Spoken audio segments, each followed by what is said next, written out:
Well, when I first met him, it was just hello, and he didn't represent anything, and I didn't ask anything. I was just meeting a friend's acquaintance. As that business relationship became closer and you eventually hired him, I assume he pitched his services in some way. What was his way of framing what he was offering to you?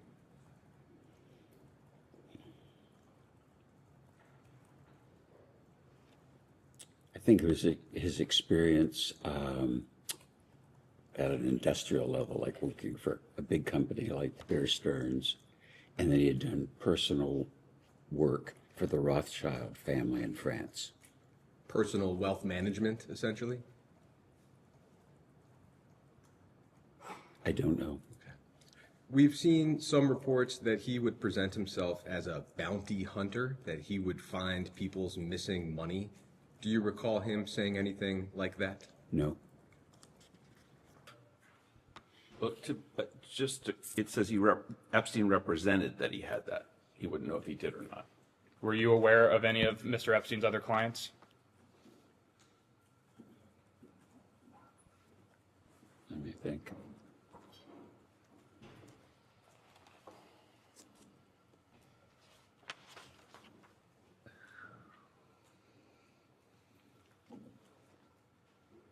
Well, specifically, I talked to Ellie de Rothschild, and so I mentioned that earlier. So he represented their whole family, so there had been a whole bunch of people. Most of them I never would have met, but I knew Ellie. I never met people, but there were people that called me that either insinuated or said they knew Jeffrey through a financial relationship. And so, I mean, they could have been actors, but in the time, a guy calls me up. I'll give you an example. It's just a No, question. because I want you to understand this, because it's so confusing to me. He would say, like, I'm providing financial advice to the founders of Google. I'm providing financial advice to Jeff Bezos. I'm providing financial advice for the chief technologist at Google. And wow, I'm in good company, because these are really smart guys with a lot of money. And you have to put yourself in the mindset of if my attorney said, he was qualified to. We will go off the record. We can go on the record. Good morning, Mr. Wexner. My name is. I will be doing most of the questioning for the minority today. We appreciate your time. As you know, our conversation today will focus on your relationship with Jeffrey Epstein. We'll touch on probably your financial and business relationship with him. We'll also discuss your personal relationship with him. You already discussed with our colleagues the way that you originally met Jeffrey Epstein. I would just like to ask a couple of questions on that topic. When you first met Epstein, how did he originally present himself to you? What services did he say he was offering?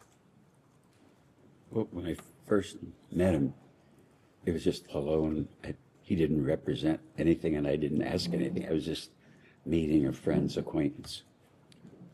As that business relationship became closer and you eventually hired him, I assume he pitched his services in some way. What was his way of framing what he was offering to you?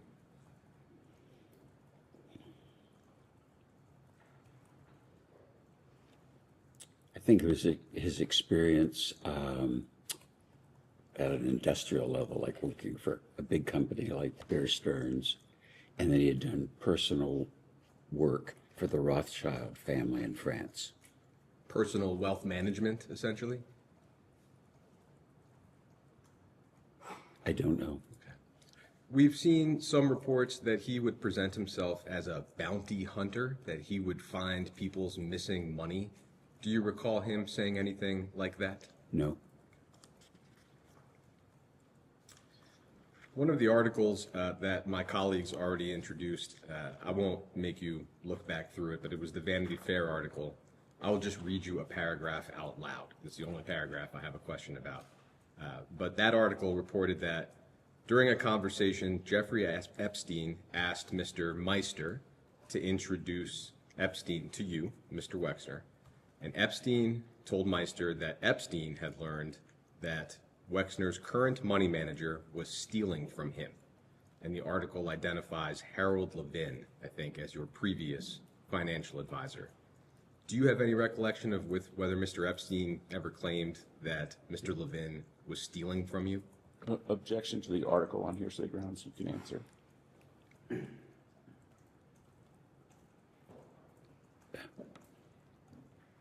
As I recall, Jeffrey never thought Harold was stealing, and I didn't think Harold was stealing. Okay. Did anybody ever say that Harold was stealing? No, Okay. No recollection of that. no recollection of that.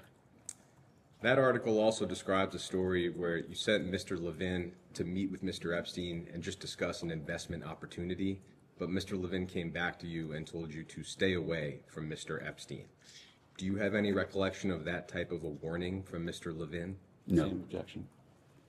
no. Okay. When you initially hired Mr. Epstein, do you recall, and some of this may be repetitive, so you have my apologies, do you recall what year you initially hired Mr. Epstein? No. Would it be right to say that it may have been either 1989 or 1990? Yeah, about then. Okay. Do you recall anybody warning you not to get involved with Jeffrey Epstein when you first hired him? No. I'd like to talk about Epstein's roles and responsibilities while he worked for you. You touched on this in the last hour. The total amount of time that he worked for you, how long was that approximately? It started maybe in 1989 or 1990, and I think you testified it ended in 2000 and, what year did you say? They didn't. Okay, well, what year do you recall the relationship ending? Would your statement help refresh your recollection? Whatever, yeah, whatever I said in the statement would be the correct date. And so whatever period that 89 or 90 would have been about then, and it ended when it ended. Was that upon his final plea in 2008? Whatever I said in the statement is accurate. I remember it as being concomitant with finding out he was stealing from us. In terms of the different things or roles that he would play for you, is it right to say that he acted as an investment advisor or a money manager? What would be the right term for that role?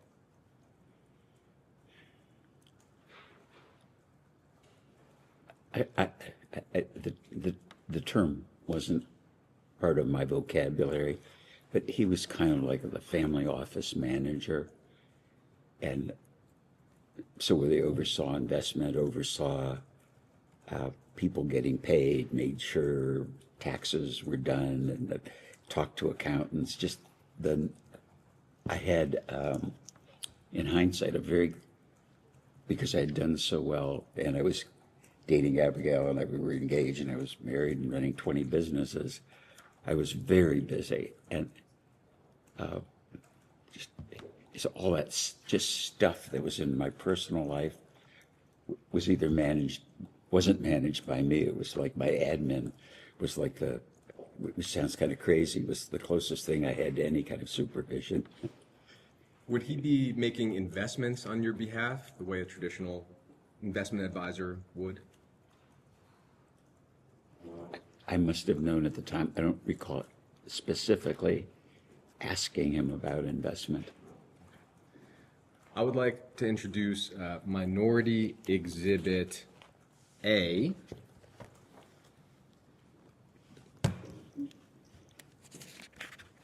And this is an article from the Wall Street Journal titled Epstein flourished as he forged bond with retail billionaire.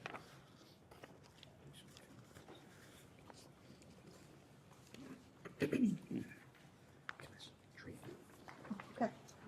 Extra one. And you don't have to read through this whole article, it's just helpful to have it in front of us. But on the bottom of page 3, I will read just a single sentence to you. And identify where sure, it is. it starts with the word soon. It's the very last sentence on the bottom of page 3.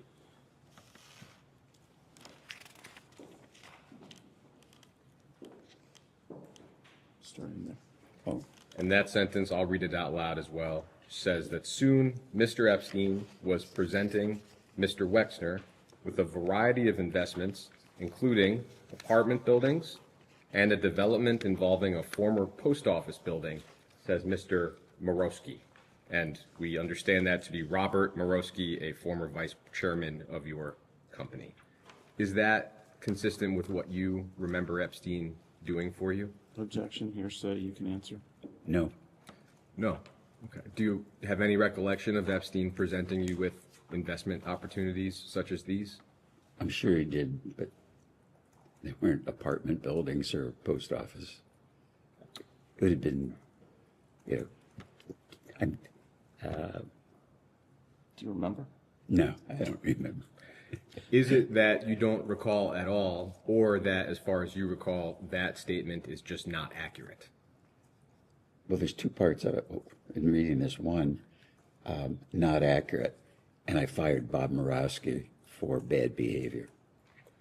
But as to the substantive part, is it that you don't recall whether or not Epstein would present you with these types of investments? I do not recall. Okay. And the quote is from somebody that I fired.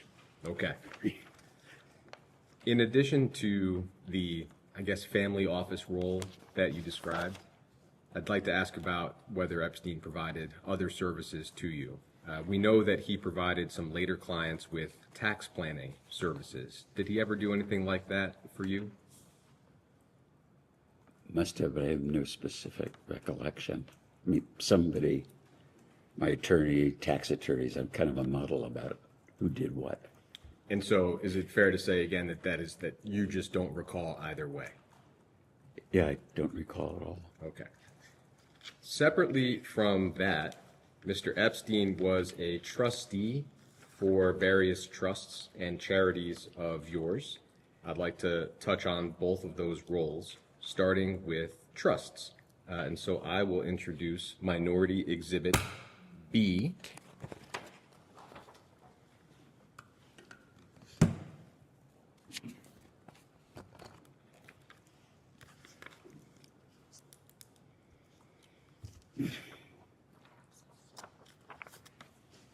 And that article is from ABC News, and it's titled, "Billionaire Businessman Leslie Wexner Refuses to Reveal Full Scope of Jeffrey Epstein's Alleged Multi-Million-Dollar Theft," dated January 23rd, 2020. And it's January 25th. Ah, great. Thank you. Well, I have January 23rd. Oh, I'm looking at the date in the upper right. You're right. All Under right. the byline is January 23rd. There you go. It's got two dates. I don't know which is correct. All right.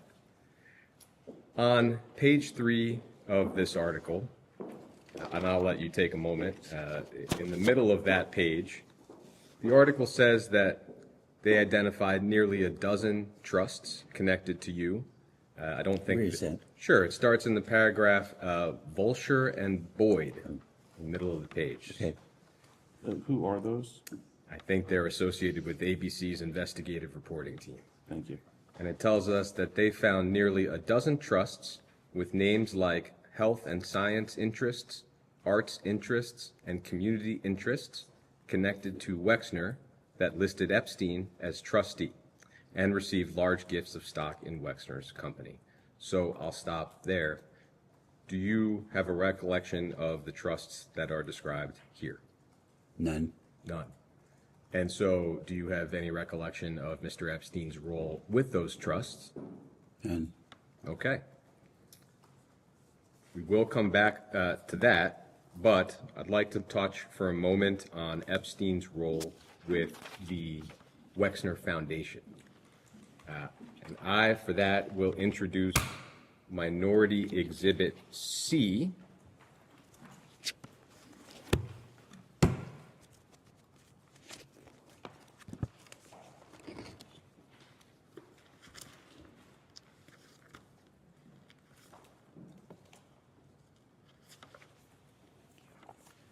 And this document is titled Independent Review of Jeffrey Epstein's Involvement and Interactions with the Wexner Foundation.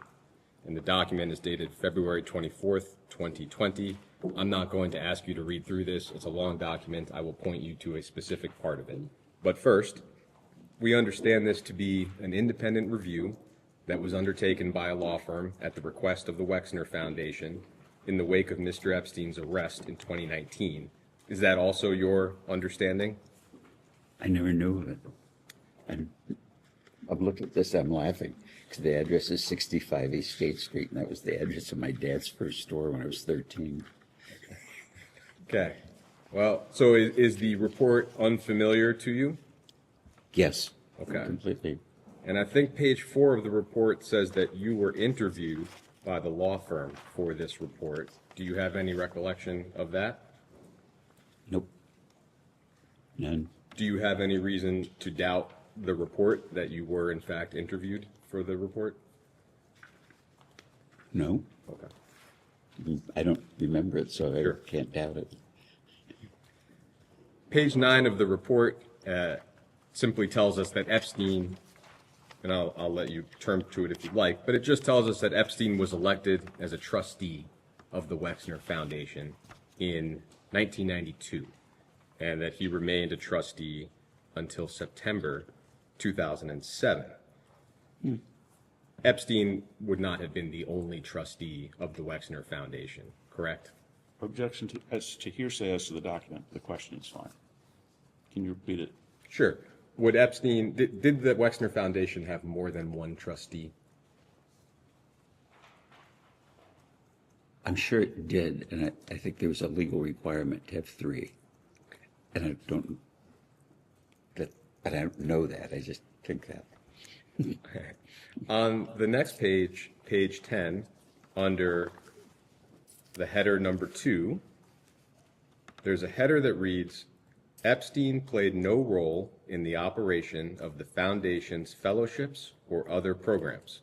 And the first sentence afterward says, based upon our review of Foundation records and interviews with Foundation leaders, we concluded that, although a trustee, Epstein played no role in the management or administration of the Foundation's operations or programs. Now, on that topic, I'd like to introduce one more single-page exhibit for you. So I'm just going to object to this statement as both a statement and hearsay, but go ahead. I think, as the majority general counsel noted, the objections have no legal yeah. grounding in this forum. I'm making it for the record. It is a deposition, so I'm making an objection, that's all.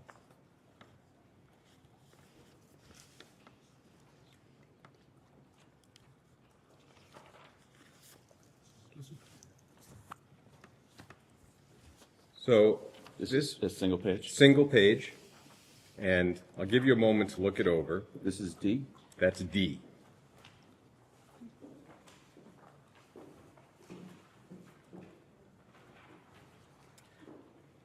I'll describe it briefly.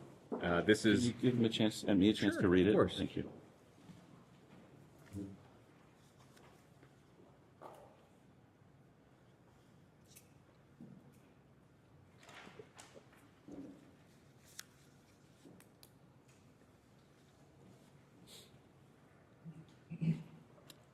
I think I just read it. I'd never seen this before, but go ahead. great. It's a email chain from 2006 between, starting with Peg Ugland, who we understand was the financial controller for your family office, a person named Darren, who we understand to be Mr. Epstein's lawyer, Darren Indyke, and Jeffrey Epstein. And the chain appears to relate to a foundation grant, and the question is whether the funds should come from the Wexner Foundation or some other related entity. Epstein appears to make the decision that if the recipient is a U.S. charity, then the funds should come from the Wexner Foundation. I'll just represent to you, there are other emails with similar themes. This email chain seems to clearly show Mr. Epstein acting as a final decision maker with respect to the disbursement of Wexner Foundation funds. And that obviously does not square with findings in the independent report. So, having been interviewed for the report, my question is whether you had any understanding of Mr. Epstein playing this kind of role for the foundation. I'm not sure I understand the question. No problem. Are you asking me, did Jeffrey decide that money should be given to Abiban? Or do I write a personal check or is it a foundation check? It seems in this example, Mr. Epstein was deciding whether or not the funds for this entity should or should not come from the Wexner Foundation. Or from someplace else, not whether the donation should be made itself. Yeah. I think that's the distinction he's trying to draw. I had no recollection of where it came from.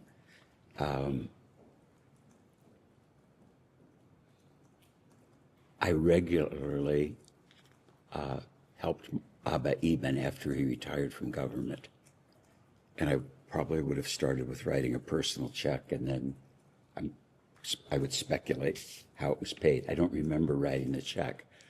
But Eben was a very good friend, and he had no money. He worked for the government of Israel, and Social Security his income was nothing. He was living in public housing. And my sense was that it wasn't fair. So I took care of him privately and his wife, Susie, until they both died. Did you have any knowledge that Mr. Epstein was acting as a final decision maker for whether or not to spend foundation funds? Not at all. He would never have done that. He does appear to have done it here. As a decision maker, no, absolutely not. I wouldn't have known it, didn't know it, wouldn't have thought it. So him playing this role would have occurred without your knowledge. Objection seems in fact not in evidence. It happened without my knowledge, but I did give money to my friend Abba Eben and his wife Susie. Okay. Thank you.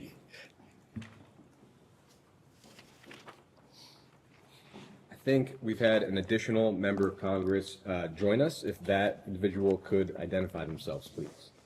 Congressman Steve Lynch, from the 8th Congressional District of Massachusetts. Hello, I'm Les.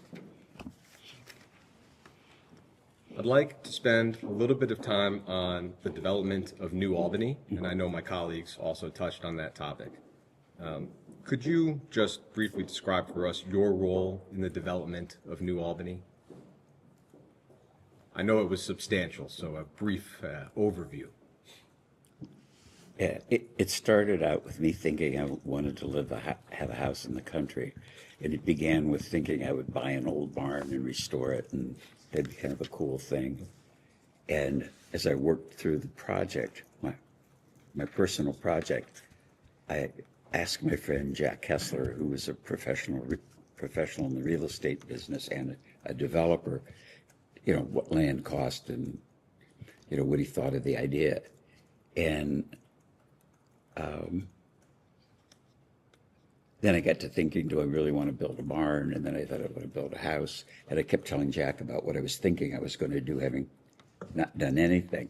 And it started out pretty modestly. I think I bought like a 30-acre farm, which is about a mile from here. And then, which I thought was a good location. And over time, I kept thinking about it, decided that wasn't a good location. This was a good location. And in the conversations with Jack, he kept saying that these are good ideas. You're not overpaying for land, because this was something entirely new to me. And one day I said, Jack, if it's such a good idea, why don't you live here?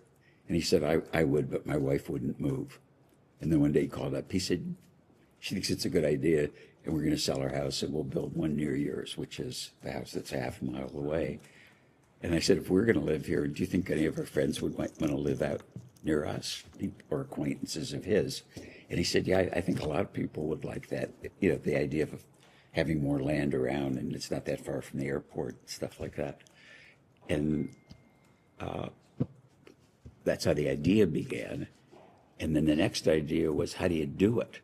And Jack is a professional, the only professional I know in the real estate business other than shopping center developers, relied on his judgment about prices we were paying and acquisitions, because I had a full-time job and I didn't know anything about this. And then I got to thinking one day, how do you do it? I mean, not acquire the land, how do you plan it? And I thought there's a lot of smart people at Harvard. So I made a cold call to the School of Architecture, talked to the dean. I said, I have this idea. You don't know me. Could you recommend some architects? And he said, I don't recommend architects to strangers and projects I don't know about. And we talked a while more, and he said, if you'll buy a day of my time, if you're really serious, I'll come out and look at it, because I don't know whether you're really serious about doing this. And then he gave me a list of architects, and I didn't know any of them. Want him to keep going? No, I think I've got the sense of it. Yeah, so it kind of just grew by Topsy. I appreciate it. You also touched on this earlier, but what was the role of the New Albany Company in the development of the town of New Albany? Well, it was just the name of the community, so we called it the company, because we were developing New Albany. If we had developed it in Poughkeepsie, it'd be called the Poughkeepsie Company. What was that, as far as you recall, Mr. Epstein's role in the development of New Albany? None.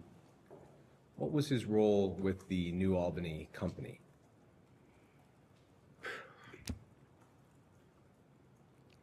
As a fiduciary, being my financial advisor to understand what was going on financially. You know, I thought I knew what was going on in our businesses, but we always had a CFO.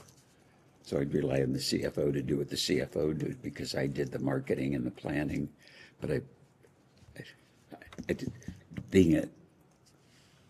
every business had a CFO, every business had an overview. And I had a lot of complexity that I didn't realize at the time in my life. So it was either, you know, somebody had to do this. And there's paper. I don't want to throw paper at you if I don't have to, but I'll represent to you that yourself and Mr. Epstein were, at least at one point, co-presidents of the New Albany Company. I'm happy to show that if that would be helpful. But I guess my question would be, what would his role have been as co-president of the New Albany Company? I think, I don't remember it, but if he did it, it was just, I don't know. That I was the president, chairman of the board, and then the CEO of a company, but I really just thought my job was to be the president, so that the titles wouldn't have meant anything to me.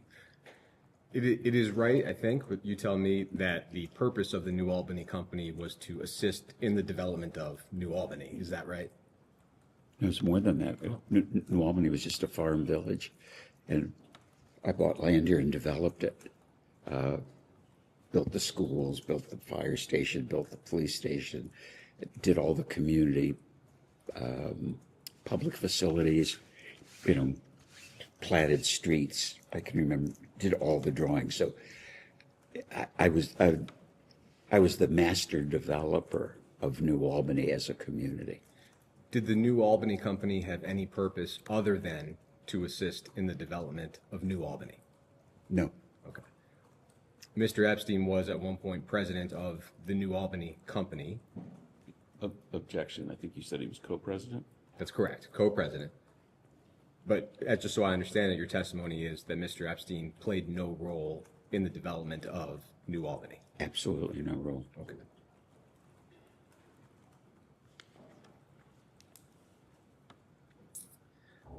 I'd like to talk about the limited company.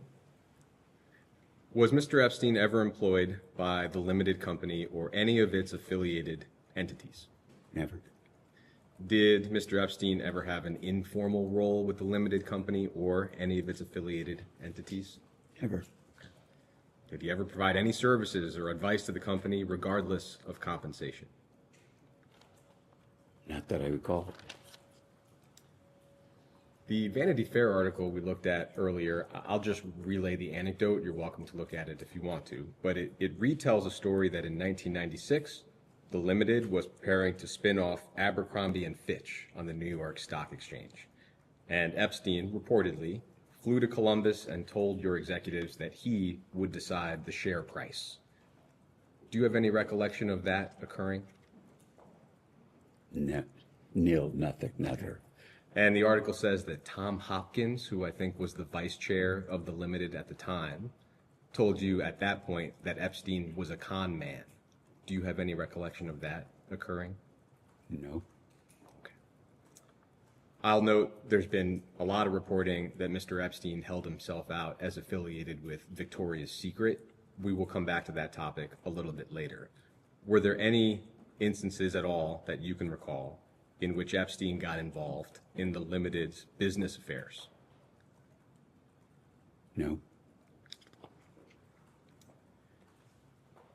In terms of Mr. Epstein's compensation, how was he compensated for his work for you?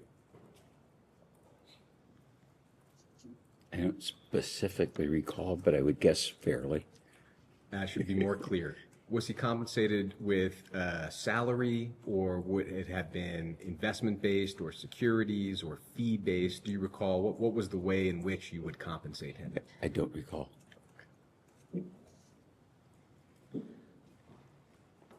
We discussed earlier, I think, that the breadth of his theft from you, I think, has been estimated by your counsels to be the hundreds of millions. Do you recall approximately what Mr. Epstein's total compensation would have been in his time with you? I'm sure I would have known them, but I don't recall.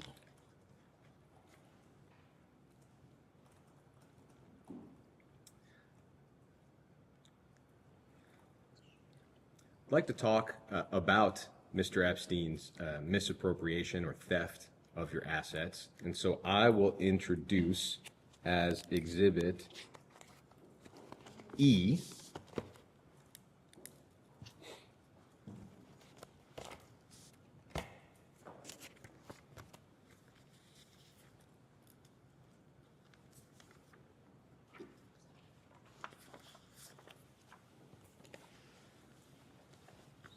So this is an excerpt from a memo that the Department of Justice wrote in December of 2019. And DOJ was assessing the extent to which people around Epstein might have been liable for their conduct. Okay. The memo is long. I have given you only the excerpt that relates to you. There's nothing else in this document that relates to you directly. The section that I've given you on the second and third pages of the document, that's 65 and 66 at the bottom.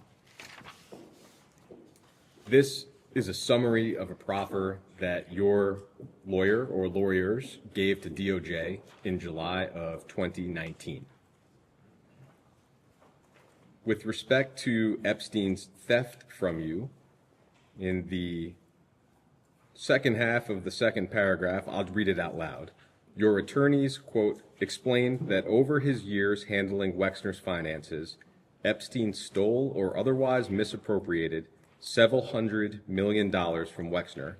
That misconduct, together with the fees that Epstein paid himself for his services to Wexner, appears to account for virtually all of Epstein's wealth. So several $100 million is a large but not precise figure. To the best of your knowledge, how much exactly did Epstein steal? I don't know. I don't think I'll ever know. I'd like to try to understand a little bit better how Epstein was able to steal or misappropriate that many funds. One way, reportedly, is that the trusts that we described earlier, which I know you said you have no recollection of, I just want to be thorough.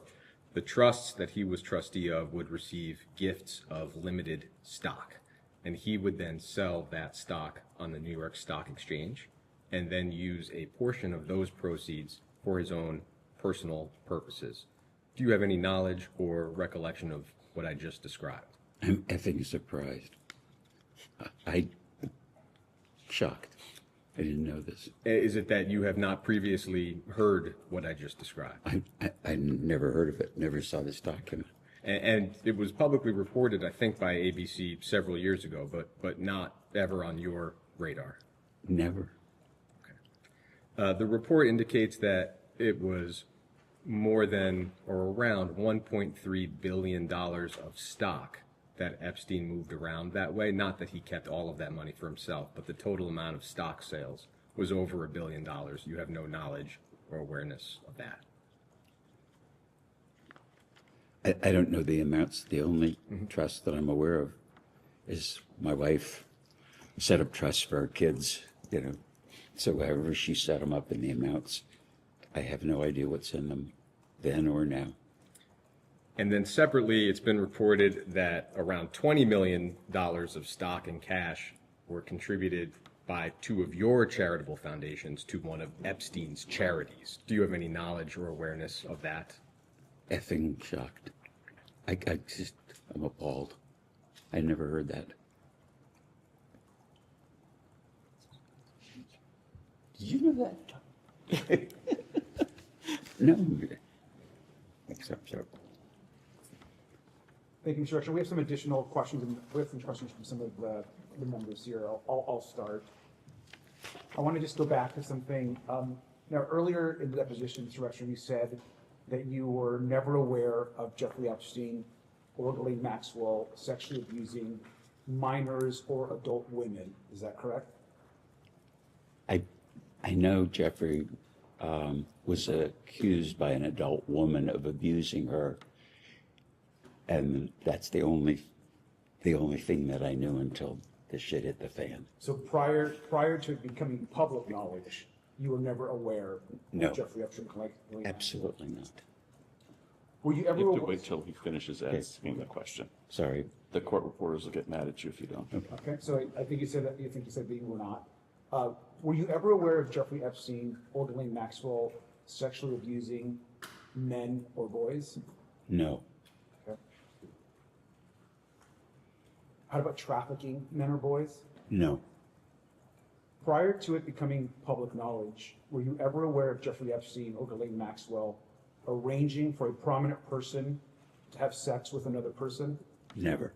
Okay. Can I ask you, Mr. Wexner, were you ever with Jeffrey Epstein in the presence of women or men in bathing suits or underwear? No. Never in the presence of women or men in bathing suits or underwear with Mr. Epstein? No. I mean, if he was at the fashion show, he'd have seen women in underwear, but, you know, 500 people. So you're saying that if he was at a fashion show with you through the fashion business, Yeah. it may have been the case, but could it have been the case that you were with Mr. Epstein maybe prior to the fashion show or in another space? No, absolutely not. So did any women or men ever model clothes for you in the presence of Mr. Epstein? No. So not at a fashion show and not in a private home or residence? Being in the audience at the fashion show would have been the only possible time. Are you aware of any individual that has given either a public statement or any information of anyone that has actually said that they believe you were with Mr. Epstein in the presence of women or men modeling clothes or underwear?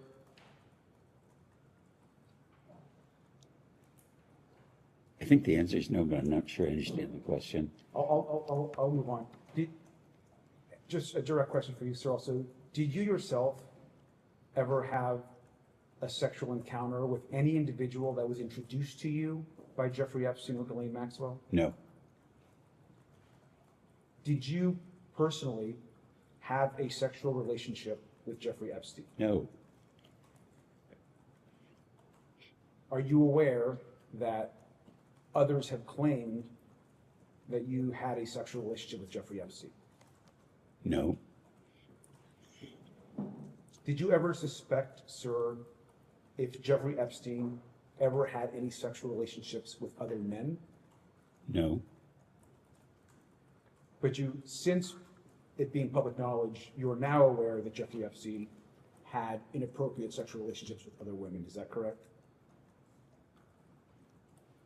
yes, what I know from the press, the stories, yes. Okay, thank you. Mrs. Ansari?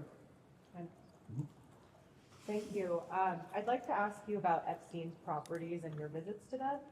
Of course, Epstein's New York and New Albany houses were originally yours, as we discussed earlier, and you also had a house in Palm Beach, is that correct? Objection, I think he testified that the house in New Albany was Mr. Kessler's. Okay. Sorry, I'm just trying to clarify. No, thank you. And the house in Palm Beach, was there a house that you had in Palm Beach? Sorry? I did have a house in Palm Beach Okay. Did you ever visit Epstein's home in Palm Beach? once. Can you tell us about that visit? He bought a house in Palm Beach and he wanted me to see it. I think he wanted me and Abigail to see it. And we flew down on like a Sunday morning with friends of ours from Columbus. Looked at the house, congratulations, got back on the plane and came home. So, and it was a pretty modest house. Did Nothing you ever, special. So one trip, in that trip, did you ever witness Donald Trump at the house? No, Do you recall any other prominent figures at the Palm Beach house? no, it was just Jeffrey and my friends, Who were the other friends? Judy and Steve Tuckerman, Dr. Stephen Tuckerman and his wife Judith. I'm sure they'll be delighted about that. No, they won't be. They're Did in you, heaven. did you ever visit his island in the U.S. Virgin Islands? Yes, Can you tell us about those visits? yes. Jeffrey invited us to see it, and we were on a boat, and we went to the island with our kids. So Abigail, myself, and I can't remember how many kids we had, 2, 3, or 4, but at least 2, walked around for a while and left. Probably an hour visit. Okay, an hour. So on that trip, do you recall seeing any prominent figures on the island? No, and it was a pretty crummy island. Okay. Did you ever visit his ranch in New Mexico or his house in Paris? Do you want to break those up for clarity? Did you ever visit his ranch in New Mexico? It was the same kind of thing. He wanted Abigail and I to see his ranch. We flew down there and drove around for an hour or two, got back on the plane and came home.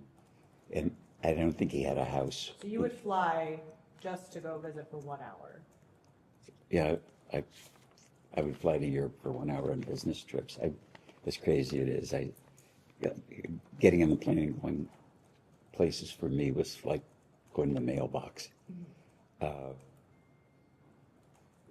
And he didn't have a house on the ranch, and I never knew he had a house in Paris. And in the ranch in New Mexico that you spent an hour at, were there any prominent figures or anyone that you recall else being there? No, as I recall, it was just Abigail, myself, and I think he'd rented a trailer, so it wasn't a house. And that's all I know. Okay. And so to clarify, you didn't know he had a house in Paris, so you did not ever go to the house in Paris? I didn't know he had a house in Paris, and therefore I didn't go to the house in Paris. Okay. Didn't. During any of your visits to any of these properties, did you ever see any girls or women that looked unusually young? No, Did you ever hear rumors of any girls or women who looked unusually young visiting Epstein's properties or island? no, never did. During any Or visits Finch. to Epstein's property, did you ever see photographs or other images of women or minors? Not that I recall. Did you ever become aware of Epstein transporting women or minors using assets that you owned, whether that's a plane that you owned or a yacht that you owned? Absolutely not, no. And did you ever hear of any rumors related to Epstein's personal life or his sexual activities? rumors that you may have heard in the grapevine?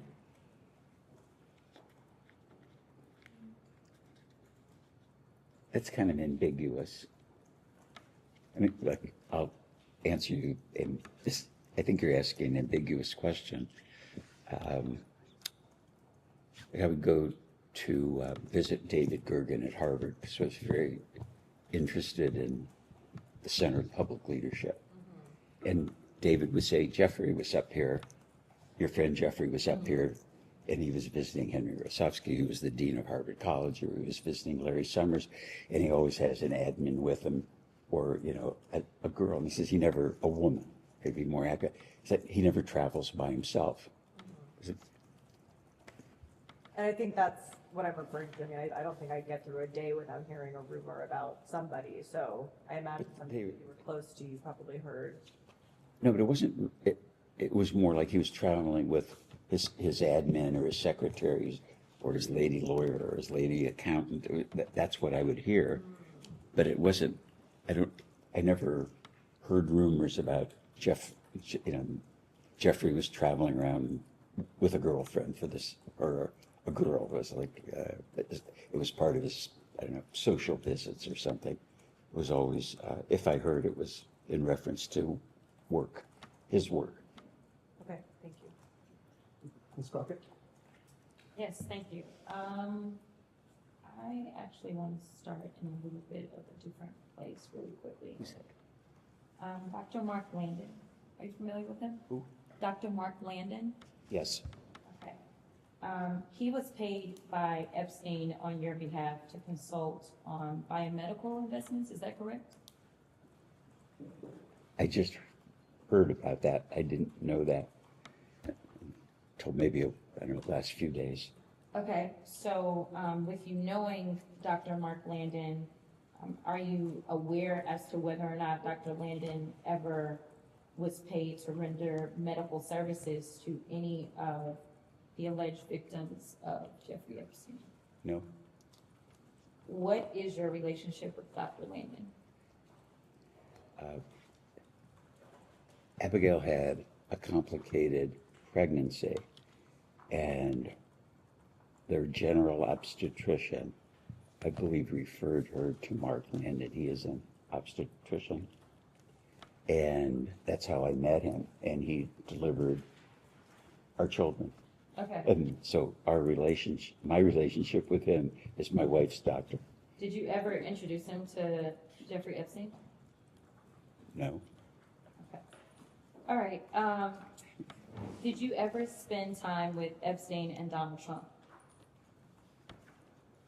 Together? Yes.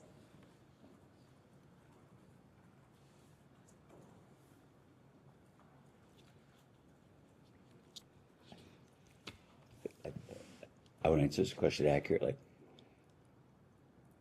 I would go to some of the Victoria's Secret fashion shows because it's very important to the brand.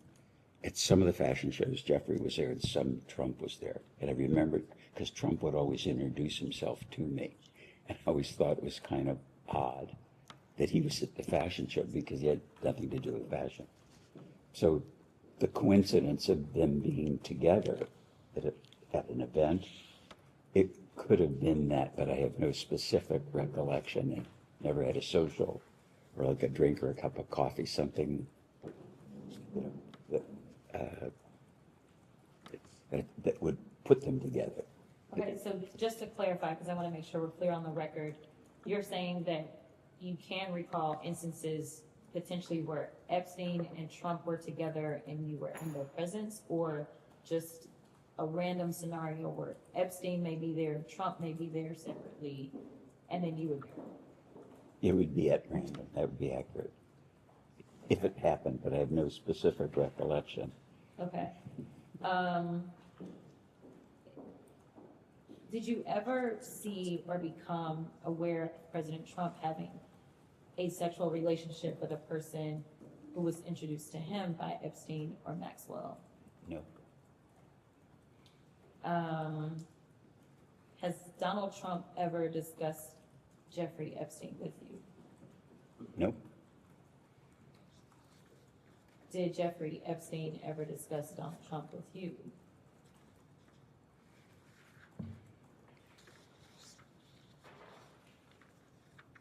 I would describe it, he would name drop it.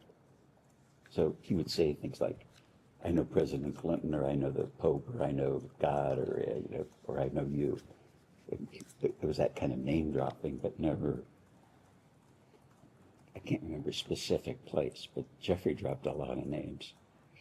Okay, so to clarify, you believe he's specifically dropped Donald Trump's name? No, I'm saying it could have, and I don't remember. Okay. Did Epstein ever share any information with you about Donald Trump's sexual activities?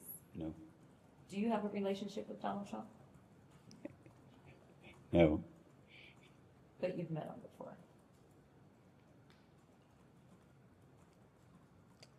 he introduced himself to me at the fashion show a couple of times, but I wouldn't say, hello, how are you?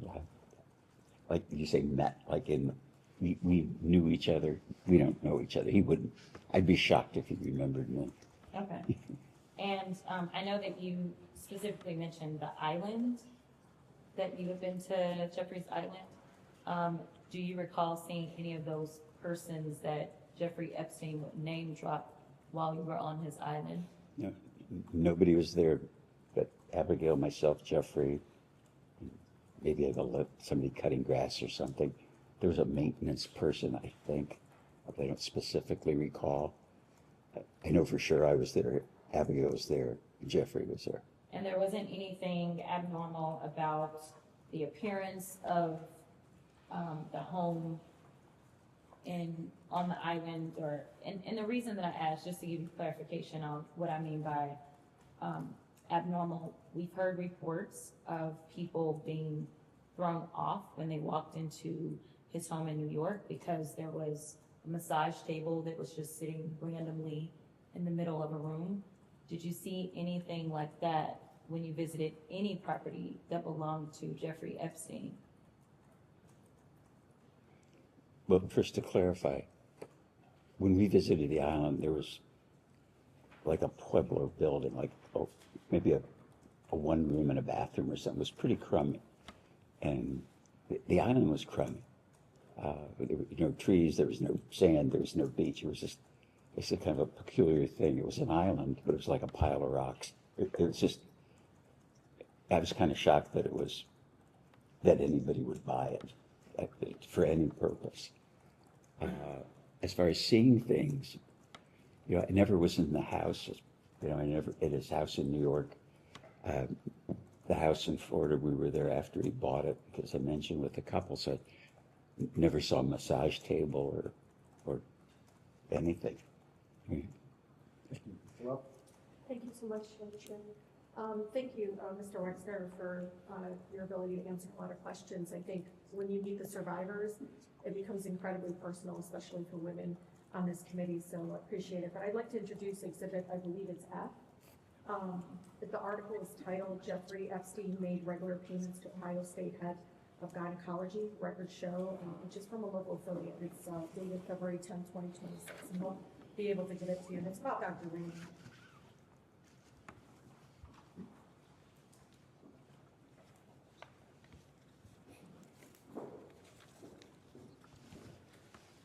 I know they're passing it out, but Mr. Wexner, in the article, explains that recent Department of Justice files indicate that in early 2000, Epstein was making quarterly payments to Dr. Michael Landon, who is the OBGYN and the chair of the OBGYN department at Ohio State University. And you said that your wife received services from Dr. Landon, so you know him. Yes. Okay, Dr. Landon said the payments were consulting services he provided for New York Strategy Group, which was some kind of firm associated with Epstein. Do you know why? Why was he getting paid a quarterly payment by Epstein? Not a clue. Do you know if there was gynecology services being offered to Epstein for victims, women? No idea. Because you're very associated with the Ohio State University, right? Yes. You were the board chair. Okay. Were you aware that Jeffrey Epstein was paying him quarterly payments? No, You weren't. no, Okay, so the article suggests that Epstein would bill you and your wife for at least one of these payments in 2005. Quote, as we have in prior years. That's evidence within the Department of Justice, Mr. Wexner. Were you aware of these $25,000 quarterly payments coming from your accounts in 2005 and earlier?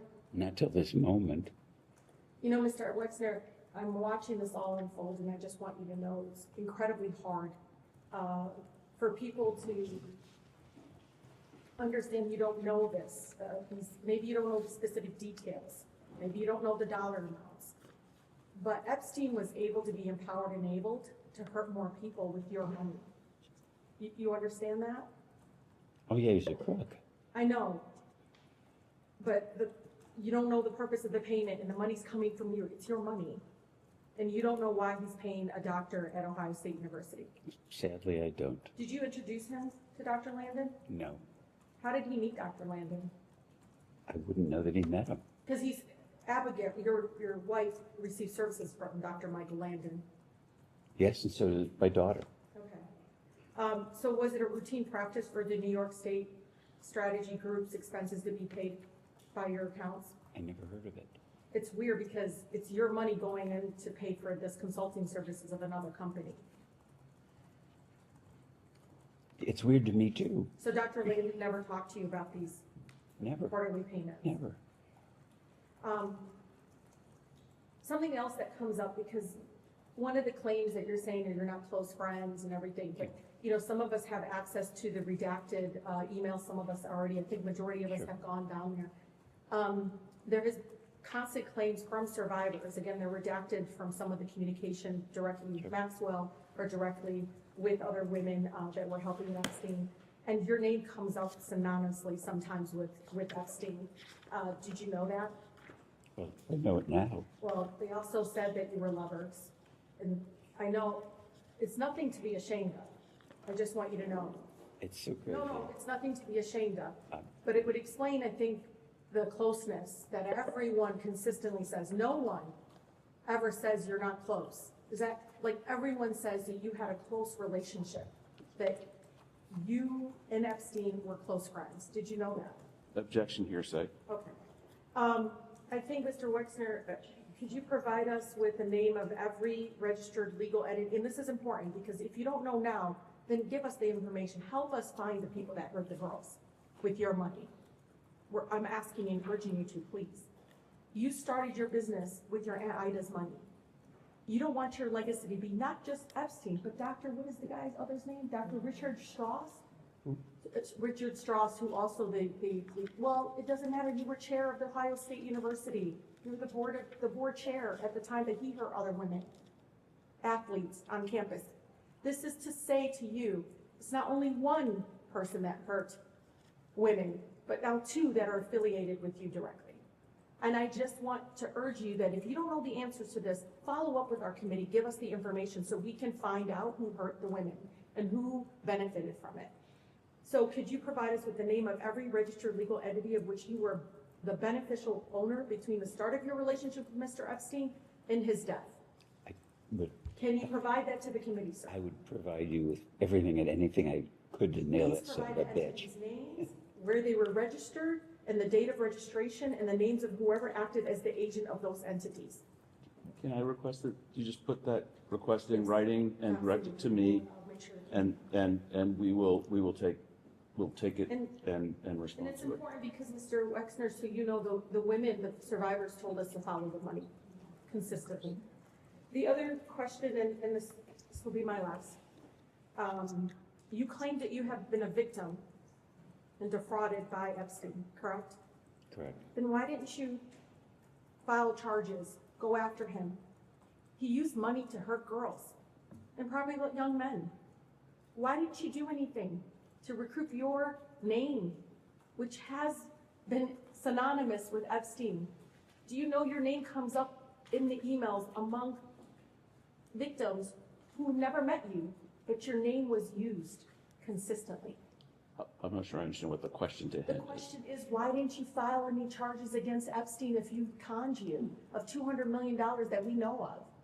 Why didn't you go after him? Well, at the time, I didn't know. But when you And found out, why didn't you go after him? Is it because he was a good friend? no, You had. my feelings dad for him. is probably laughing.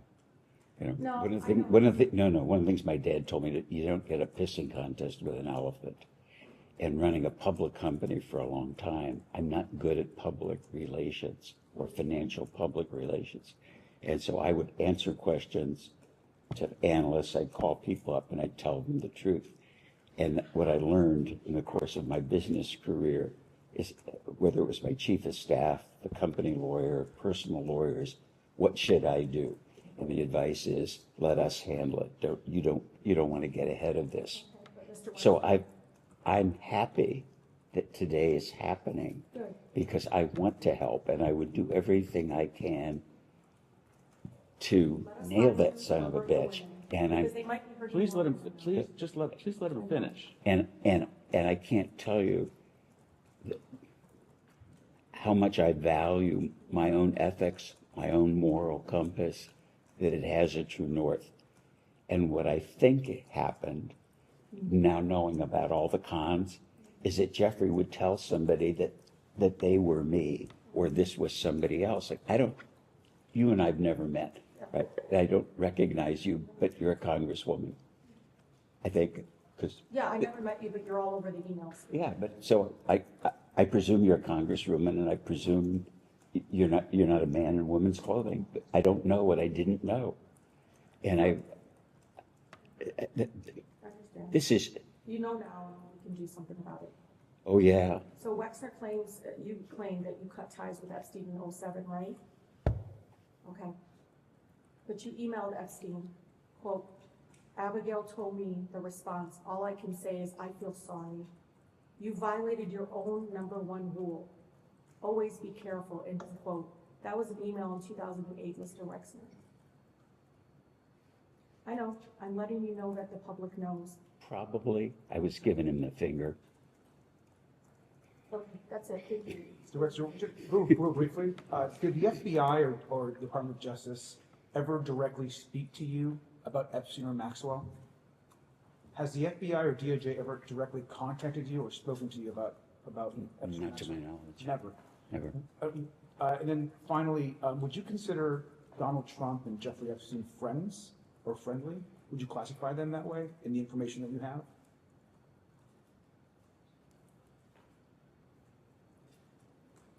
I think it's really two questions. Would I think they were friends? No. Jeffrey Epstein held him out as a friend. Great, thank you. We can go off the record.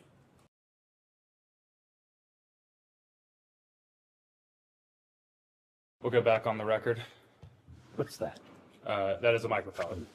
Mr. Wexner, it is 1:17 in the afternoon. Our minority colleagues touched on a lot of different subject areas, and I just want to go back through and parse out some things. First, though, I want to enter as Exhibit 5 the letter from Les.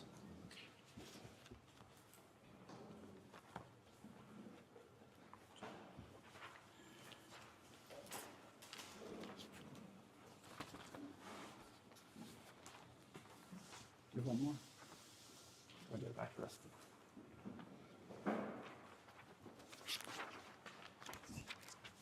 This document is titled Letter from Les, General News directed to the Wexner Foundation community. I will stipulate to you there's no date on here. The date it was posted on the website was August 8th, 2019. Do you guys have any reason to dispute that?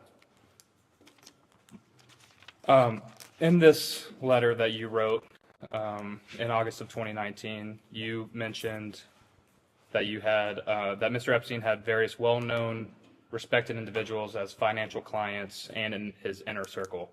My question to you is, could you elaborate a little bit to who some of those financial clients were that you were aware of?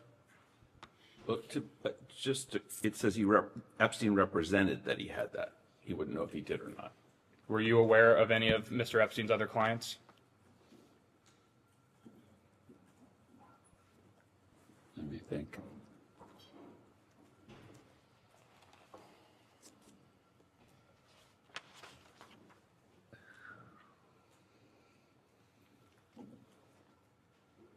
Well, specifically, I talked to Ellie de Rothschild, and so I mentioned that earlier.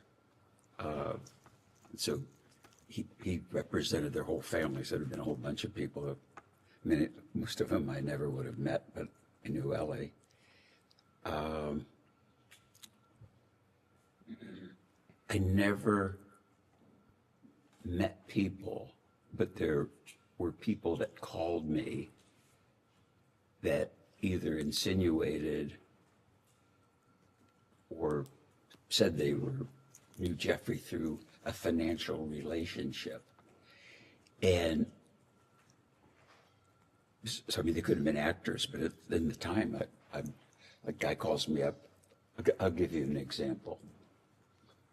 It's just a No, because I want you to understand this, because it's so confusing to me.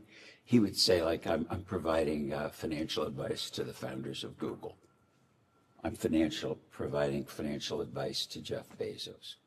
I'm providing financial advice for the chief technologist at Google. And wow, I'm in good company, because these are really smart guys with a lot of money.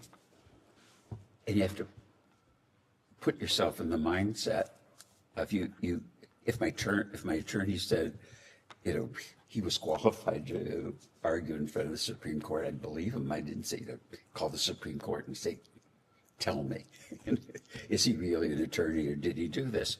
And I'd get a phone call from someone like a guy named Meyerwald. Who said he was the chief technology of Google.